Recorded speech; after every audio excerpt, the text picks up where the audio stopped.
Baik, bismillahirrahmanirrahim. Assalamualaikum warahmatullahi wabarakatuh. Di video kali ini kita akan membahas kembali salah satu konten daripada multimedia, yaitu video. Yang akan kita bahas mengenai video ini ada beberapa, misalnya pengertian video, format video apa saja, kemudian jenis-jenis video apa saja, kemudian cara pengambilan video itu seperti apa saja, dan lainnya. Baik, kita akan mulai. Yang pertama, video. Jadi video pada dasarnya berasal dari kata vidi atau visum dari bahasa Latin yang artinya melihat atau mempunyai daya penglihatan.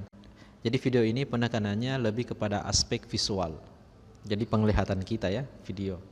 Lalu definisi yang lain, video itu adalah pengiriman sinyal elektronik dari suatu gambar yang bergerak.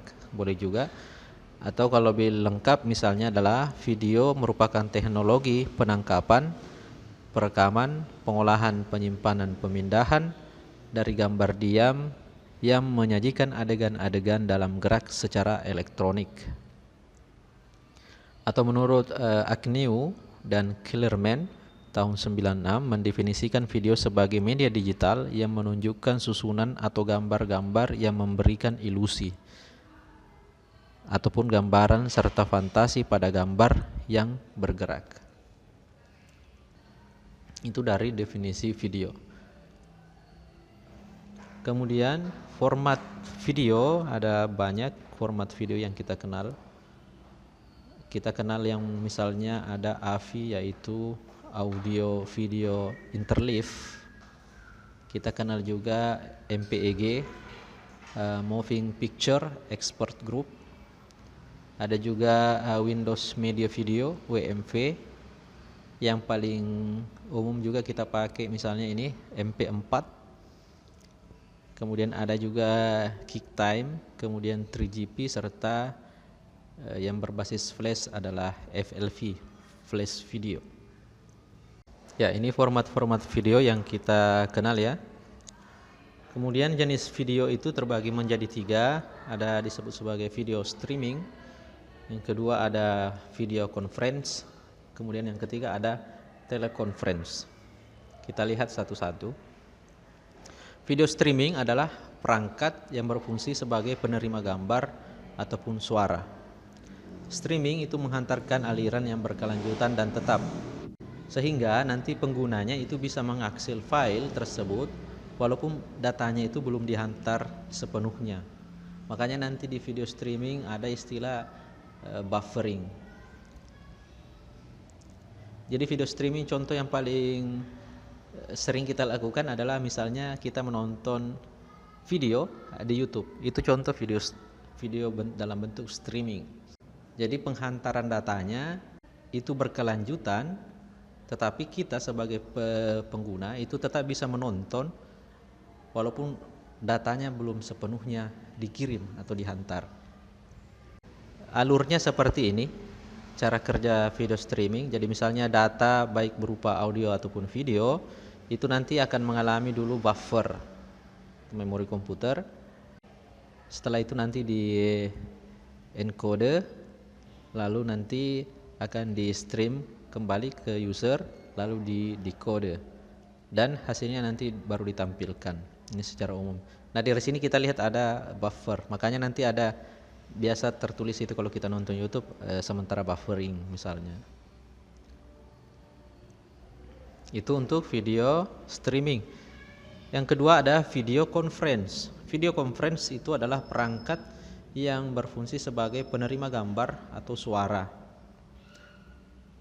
Tetapi yang membedakannya nanti dengan video streaming adalah video conference itu memungkinkan kita bisa saling berkomunikasi atau berinteraksi antara orang yang satu dengan orang yang di luar daerah kita misalnya, atau bahkan di luar negeri sekalipun kita bisa berkomunikasi.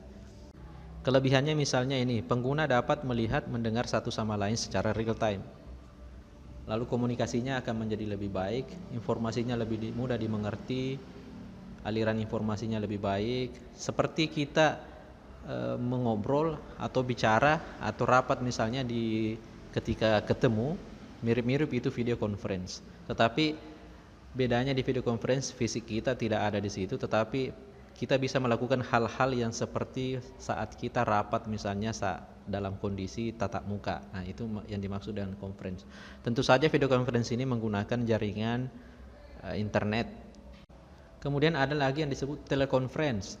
Teleconference itu video yang memungkinkan orang yang berjauhan itu saling bisa melihat, mendengar ataupun berbicara.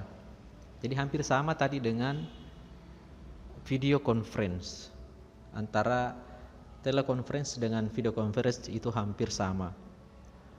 Yang membedakan adalah di teleconference itu umumnya kita menggunakan jaringan telepon yang bisa kita berkomunikasi antara satu dengan yang lain secara bersama-sama.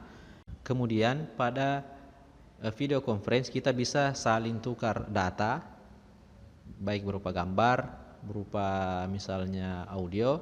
Tetapi kalau teleconference tidak seperti itu. Jadi kita hanya bisa mungkin bertegur sapa, berbincang, saling melihat untuk yang teleconference. Tapi untuk bertukar datanya itu tidak.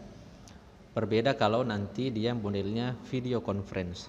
Contoh misalnya kalau yang teleconference, misalnya kalau telepon grup di WA, itu termasuk bentuk teleconference.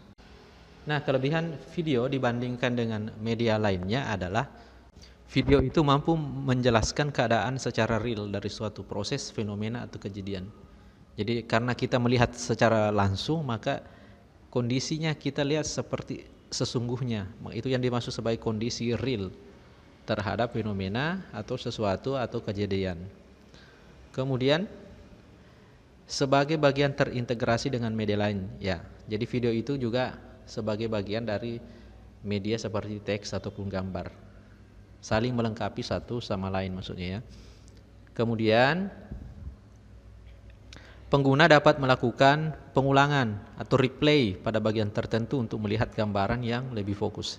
Jadi video itu kita bisa putar berulang atau bisa kita lompati, bisa kita skip, tergantung keinginan kita. Itulah kelebihan dari video. Lalu sangat cocok untuk mengajarkan materi dalam ranah perilaku atau psikomotor atau keterampilan.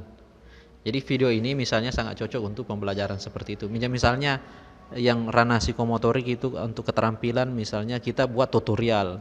Jadi misalnya tutorial pembuatan robot. Jadi kita bisa jelaskan step by step atau tahap demi tahap bagaimana cara membuat misalnya robot. Itu nanti kelihatan di situ di dalam video. Contoh lainnya misalnya video tutorial desain spanduk.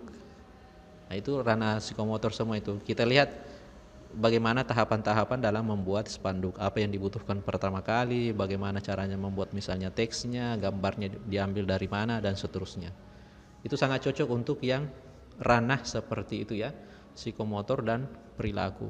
Misalnya kalau ranah perilaku ya video misalnya bagaimana cara cuci tangan yang baik. Jadi diperlihatkan perilakunya, cara mencuci tangan yang seperti apa, yang baik itu yang seperti apa. Itu diperlihatkan di situ di video. Lalu kelebihan berikutnya, kombinasi video, audio itu akan lebih efektif dalam menyampaikan pesan dibandingkan hanya teks. Ya, ini sudah jelas kalau yang ini. Lalu menunjukkan dengan jelas urutan langkah prosedural. Ya. Kemudian dibalik kelebihan itu, tentu ada juga kelemahan-kelemahan yang ada pada video yang tidak bisa juga kita pungkiri.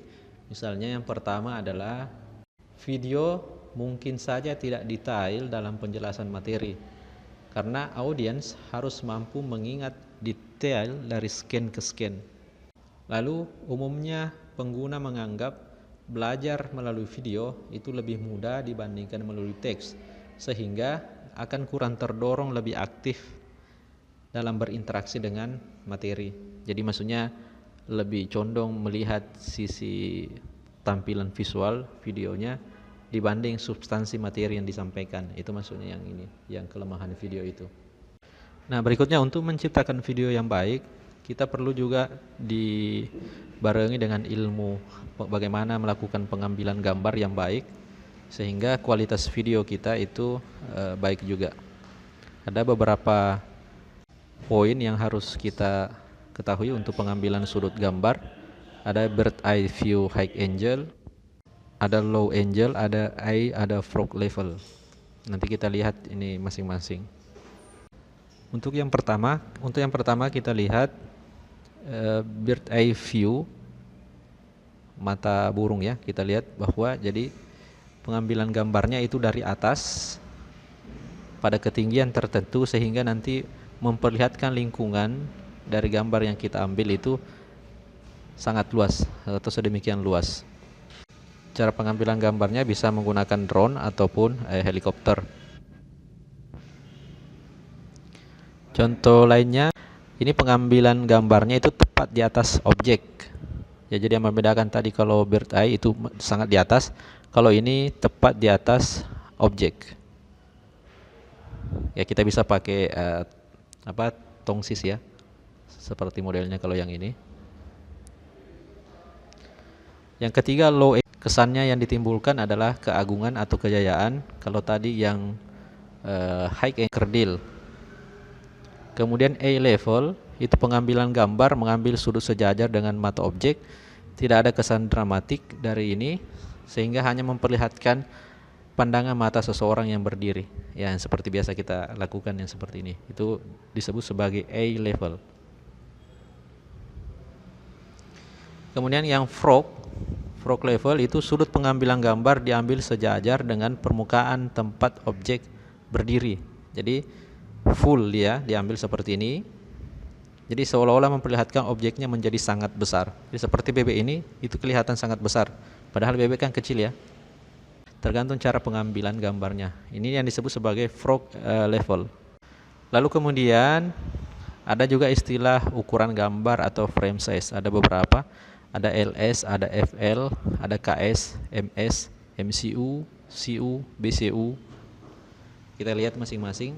Long shoot itu artinya jarak pengambilan gambar yang cenderung luas. Jadi kita mengambil dari jauh seperti ini. Ini contoh. Kemudian full shoot artinya ukuran subjek dalam sebuah frame dari ujung kaki hingga kepala. Ya, ini contohnya. Ada juga KS, knee shoot artinya pengambilan gambar objek dari kepala hingga lutut, jadi hanya sampai di lutut.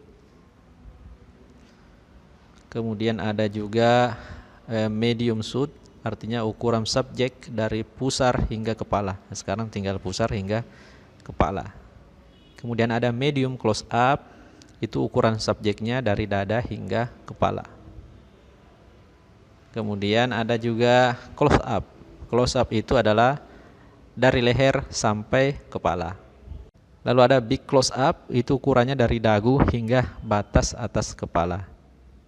Lalu extreme close up itu ukuran atau mengambil bagian tertentu anggota tubuh. Nah, seperti ini, dia hanya mengambil bagian mulutnya. Itu disebut sebagai extreme close up. Ya, ini perbedaannya ya. Kalau medium shoot, knee shoot, full shoot, long shoot. Baik, terima kasih. Itulah tadi penjelasan tentang video. Sekian, wassalamualaikum warahmatullahi wabarakatuh.